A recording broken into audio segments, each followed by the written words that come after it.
We at the Alford Group are honored to be joined today with Christy Brown.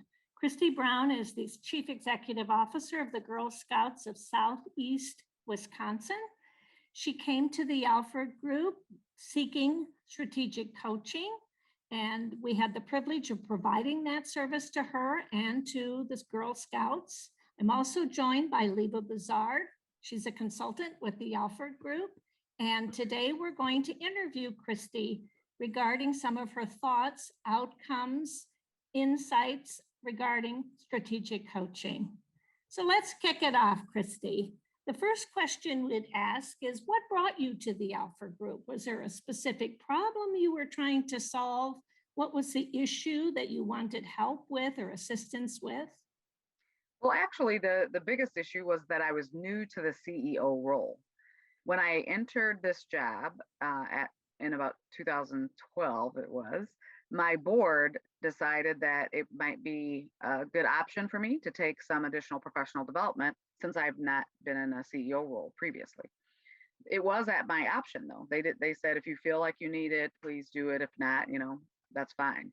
I felt as though, because it was a new role for me, I would benefit greatly from being able to have someone else to run things by, to learn from, to someone who was familiar with the challenges of my new role.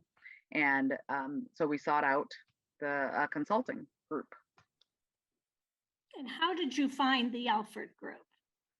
So actually the CFO was the person who did the initial evaluation. So she did an initial evaluation, kind of just looking at any consulting firm or consultant, individual who might have had nonprofit background, familiarity with philanthropy, who would be able to have other clients, so they would have a broad background. Like, we didn't want someone who had only consulted 5 times with other CEOs. We wanted someone who had a breadth of experience that was knowledgeable, and also somebody who had a good reputation. I talked to 2 other consultants besides Maree. And when I spoke with her, I thought, oh my gosh, this seems like it would be a match made in heaven. Not only did she have the nonprofit experience, but she came from a business background. And I was not coming from a traditional route myself. And she had been in roles with finance, which is what my previous role had been, Vice Chancellor for Finance and Administrative Affairs. So I felt like, really, although the firm came highly recommended, not only by my CFO, but from others, I felt like the person that they said I should be matched with was a person who would be able to give me, great guidance, because kind of she had walked in my shoes, was what I felt. Oh, and Christy, I remember so well that telephone interview. You certainly did your due diligence. You had a lot of questions. You asked a lot of the right questions. And so we were honored then to be chosen to be your partner in this initiative. Yeah, it was great. I was so happy that my CFO, I can remember a couple of the other folks that I talked to, but she really, I think, probably had you guys at the top of the list, but gave me the other people to talk to just in case there was something I felt I needed from one of the other finalists. But it was a match made in heaven, like I said before. If you were to articulate 3 or 4 benefits or outcomes, what would those be? So it's interesting, as I think about it, I work at Girl Scouts, and what we say that we do for girls is we build their courage, confidence, and character. So I don't know that Maree helped build my character, but I do feel like in this role, she helped build my courage and my confidence. As a new CEO, you don't always know if you're kind of doing the right things. You don't want to go ask your board, because if you're not, they'll know. And you just don't know always how to approach the various issues and challenges that you might face. And I gained confidence every time I spoke with Maree, because she would say, usually she would say, you are on the right path. So she would validate my thinking about things, or she never said, that's the wrong thing, Christy, but I feel as though she would ask me gentle questions and probing questions that might help me think about another approach, if perhaps the thing that I was thinking about that I articulated to her, maybe she would have done differently. So there never was a hard no from her, I don't think, but there was always a gentle kind of probing. And I think that is asking questions is the best thing that anyone can do, and you learn from that. But she also gave me examples in her own experience of things that she had confronted that might have been similar. And so I think that was always helpful as well. The other benefit that I got was, well, actually one benefit that I got that I thought about as I was thinking about coming into this interview was that it's not specific to the CEO coaching, but it is specific to Alford Group because we use them for something else. So I think that was, I needed some guidance and some, a plan, an assessment of our philanthropic practice and our chief development, no, well, not herself, but the development function. And because Alfred Group had that as an opportunity, we took advantage of that. So that was definitely a benefit, not only of using Maree, and she knew that was a challenge for me, but also that the firm could do that as in addition to the CEO coaching. So you have a great portfolio of services that you provide. So I think the partnership was good in that respect. What other benefits that I have? The courage to understand that although I was coming to the role from a different place, that my thought process was generally,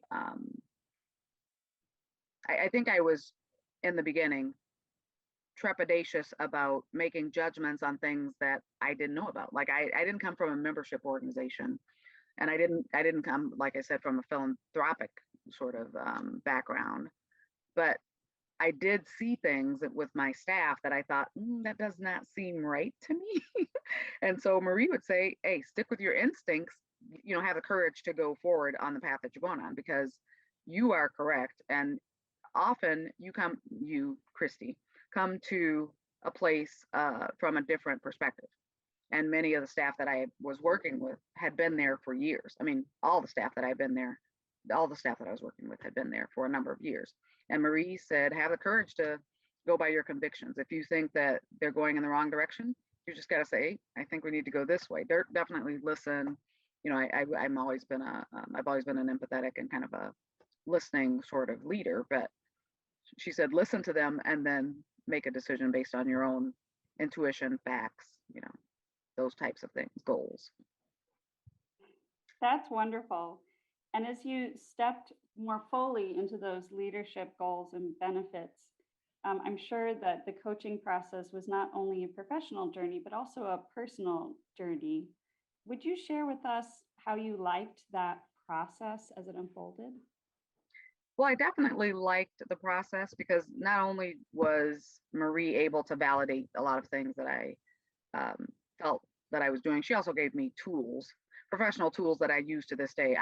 I have never been, prior to this role, very much of a 30, 60, 90 day sort of person, but Maree gave me that structure and that tool to make me think about, listen, you can't just be thinking about today. You've got to be thinking about what are the steps you need to get you through the 30, 60, 90, and then the 6 month, and then the year. So I feel like her focus was helpful to me in terms of my own professional journey, and it's something that I've been able to use going forward. Just as an example, the personal journey, I think, again, I feel like it goes back to making me feel comfortable about my leadership style. I didn't have to be some other type of leader. I did not have to be a leader that I had in the past or seen in the past, but I feel like Maree said, you're a great leader. You need to, kind of step into that leadership. And I had in other roles, but I do feel as though I was less comfortable just because I had never been a CEO. I had been in organizations that were bigger and I had led bigger functions, but it was different being the person, at the top where all of the responsibility or liability or accountability fell. And I think Maree said, you can handle this. You've got this. Just own it and be yourself and keep going forward. So that was kind of more of a personal thing that's going to help me, I think, in any role that I would ever have in the future, should I leave the role that I'm in now. And might you tell us a little bit about the then and now, because it's been quite a while since that strategic coaching process, and now you really stepped into the role. How have you and your organization really changed? Well, I think that we've changed in the way that we're able to serve our membership. I think because of Maree's insight and because of the things that she was able to help me understand when I entered the role, the board had a goal. And part of the goal from the board was that I would be more visible and that I would ensure that we were serving all aspects of our community. So we had been serving underrepresented populations in our community, and that was actually one of the biggest challenges. And I don't even know if you remember this, Maree, because there were so many challenges. But one of the biggest challenges was that staff were telling me we could not continue to do that. The board was saying you have to do this, and staff were saying, well, no, it's not sustainable. Well, Maree, that was part of the courage and confidence that she gave me was to look at what the staff were saying and say, well, how can we look at this differently? What are they saying? How is it that we can move forward? And we have been serving that same population, and we've grown it, and we've maintained and grown our urban initiative, and we increased by 48% our Latina initiative since I've been here. Now, of course, this year is a setback, which is just terrible because of COVID, but prior to now, we've shown growth, particularly in the Latina initiative, but we've been able to maintain and show a little bit of growth in our urban outreach program. And I think that's all due to Maree being able to bounce things off of Maree when I got here to say, staff are saying this is not sustainable. Board is saying you have to do this. What am I doing? And Maree was like, okay, let's talk about this. What is it that the board wants you to do? How can you get to that goal? So that's the main thing that I'm one of the things I'm most proud of. But I'm also proud of Maree's business advice in terms of looking at the whole picture of what we're doing, right? Membership bears on our revenue, our main revenue sources, which are not fund development, our product sale, which everybody knows about, right? So the iconic cookie sale produces about 60% of the revenue that Girl Scouting uses to facilitate girl programming, adult membership training, and all those types of things. And Maree helped me see that, you've got to keep your eye on how you're building revenue and maintaining revenue as you're moving forward, because we also could not continue to invest in the same levels that we had in our urban initiative and our Latina initiative, because it was not sustainable in the long term. So I had to look at how can we continue to get membership revenue occurring, but also be able to fund either through philanthropy or other sources, our mission to have access and equity for underrepresented groups. So I think Maree had a good business focus too, you have to keep your eyes on the whole picture and on the whole pie chart. We have been able to go up to, 2 years ago, we were second in the United States in market share. We were between 10th and 5th when I arrived, going back and forth. In Girl Scouting, the average across the United States is about 5% of all girls who are able to be in Girl Scouting are in Girl Scouting. This past year that just ended for us, fiscal year 20, we were 10.7% of our population was in Girl Scouting.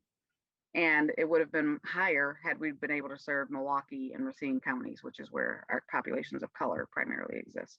So because of her, we've been able to grow and maintain, not only because of her, but because of the insight that she gave me when I arrived, we've been able to make strides in membership that, I don't know that I would have been able to do had I not had Maree's guidance and support. It's also support. It's also venting. It's also being able to tell Maree, what is this person doing? I don't know what is going on. And Maree saying, well, don't stress about that. She kept my eyes on the important things, but I was also able to say to her, when I felt like there were things going on that I needed to vent to somebody about, where really you cannot vent to your board, to me. it's just not, doesn't put you in the best position or the best light to make decisions. So I was able to do that with Maree as well. So I That mean, organizational growth certainly deserves a very hearty congratulations. And it looks like you're very proud, not only for you, but also for your whole organization and those achievements and in carrying out your mission. mhm, certainly. And I would top it off by saying we're also more fiscally healthy now than we have been throughout my time here.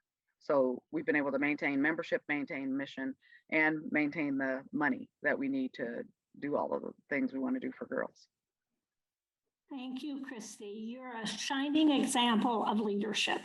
The Alford Group is proud to call you a partner.